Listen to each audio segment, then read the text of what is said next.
બેઠક પર કોંગ્રેસે પરેશ ધાનાણીનું નામ નક્કી કર્યું। ગુજરાત ભાજપ ઉપાધ્યક્ષ ભરત બોઘરાનું મોટું નિવેદન, પરેશ ધાનાણી આવે કે રાહુલ ગાંધી, અમે આવકારીએ છીએ। કોંગ્રેસ ડિપોઝિટ બચાવવા માટે ચૂંટણી લડી રહી છે। રાજકોટના ઉમેદવાર લડત તો ડિપોઝિટ પણ જાત। ભાજપના કાર્યકરોએ બૂથ લેવલથી મજબૂત કામગીરી કરી છે। રાજકોટની બેઠક ભાજપ 5 લાખ કરતા વધુ લીડથી જીતશે।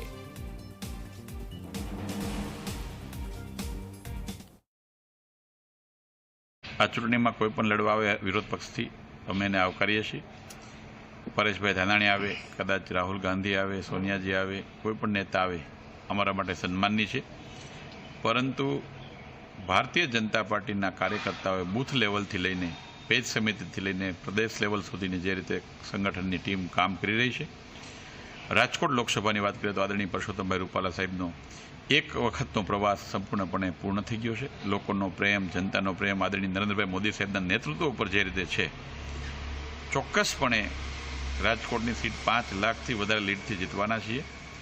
સાથે સાથે હું એટલું કહીશ કે રાજકોટમાં કદાચ કોઈ નેતા ચૂંટણી લડ્યા હોત તો ડિપોઝિટ પણ બચે નહીં એવી સ્થિતિ હતી। એટલા માટે ડરતા અમરેલી સુધી મનાવા ગયા। પરંતુ હજુ પણ કોંગ્રેસની લડાઈ ડિપોઝિટ બચાવવા માટે છે, નહીં કે જીતવા માટે।